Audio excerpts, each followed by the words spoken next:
Bonjour tout le monde, c'est Selma, je suis ravie de vous retrouver aujourd'hui pour ce nouveau tuto mini-album. Évidemment, l'album de décembre est sur le thème de Noël, avec la collection La magie de Noël. Dans cet album, il y a un petit pop-up très sympa et hyper facile à faire. Alors j'espère que vous êtes bien installés, c'est parti!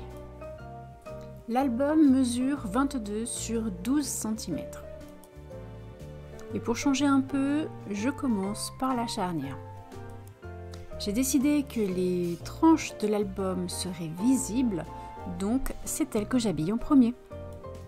Mes repères sont tracés, je colle le morceau de 3 sur 22 au centre et évidemment je m'aligne. Je maroufle bien avant de remborder.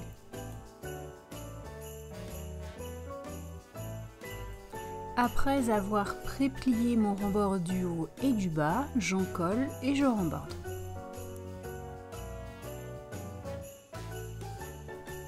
J'utilise les repères de ma supe de coupe pour rester bien droite.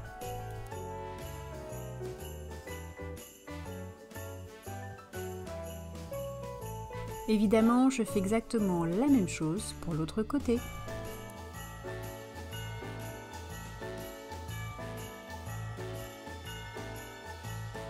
Pour le collage de la charnière intérieure, je commence par le premier morceau, les 1 cm plus les 0,3. Évidemment, je n'oublie pas d'encoller la tranche du carton.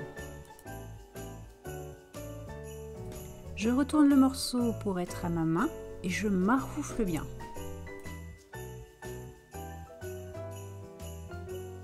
Je fais exactement la même chose que ce que je fais quand je colle la charnière intérieure. Je procède par étapes, morceau par morceau, et j'attends que cela soit sec avant de continuer. Réussir le collage de la charnière, c'est vraiment l'étape importante de l'album avant de pouvoir scraper. Alors le conseil le plus important, prenez votre temps. Là aussi, je m'applique, je maroufle bien, je pars bien de l'intérieur vers l'extérieur et ça sur toute la hauteur.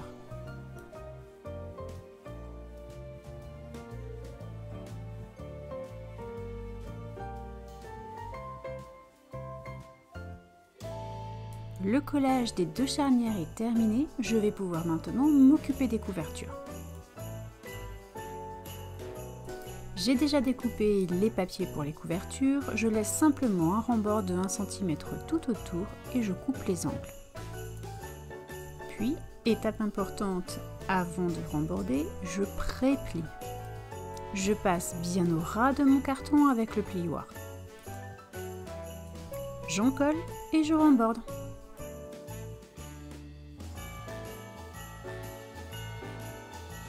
Comme d'habitude, je fais d'abord les deux petits côtés, puis les deux grands.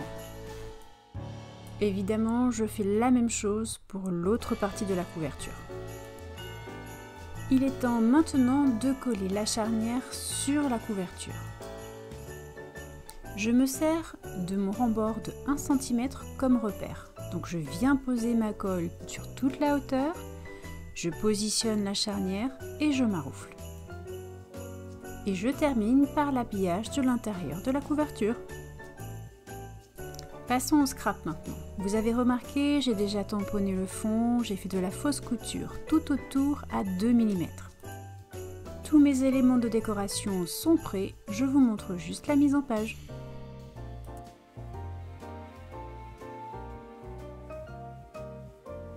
Pour la deuxième page de cet album, j'ai choisi de faire une belle superposition entre la première et la deuxième photo. Comme d'habitude, tous mes éléments sont prêts, je vous montre comment je les superpose.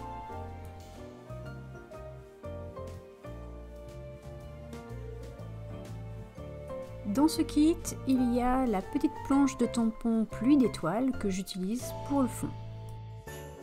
J'affectionne particulièrement les petites taches et pour me faciliter la vie, j'ai juste découpé l'ensemble de petits points. Je ne veux pas quelque chose de très marqué, de très appliqué, donc je n'utilise pas de bloc acrylique. J'applique l'encre Versafine grise et je tamponne avec les doigts. En revanche, les petits points, je les veux bien nets, alors ils sont sur mon tout petit bloc acrylique. Dans les fonds de page de cet album, j'ai utilisé aussi les petits branchages de sapin qui se trouvent dans la planche Déco et Biscuit. Je passe maintenant à une partie de l'album que j'affectionne particulièrement.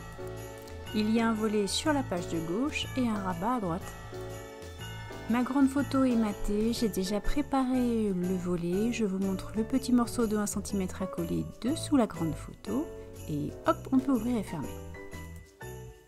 Comme d'habitude, tous les petits éléments sont prêts, sont découpés et les toutes petites feuilles sont dans un des papiers.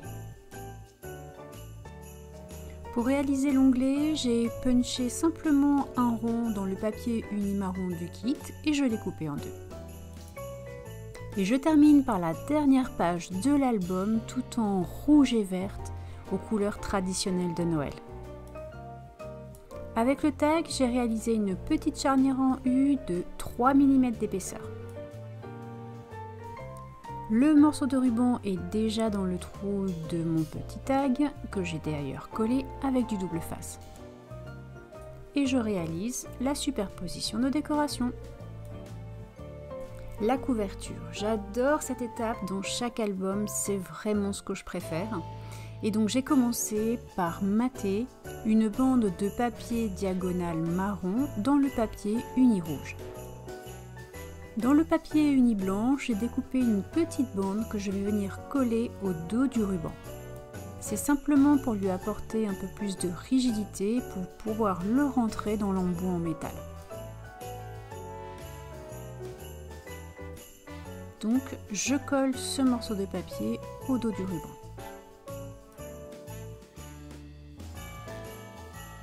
Je commence tout à fait au départ du ruban.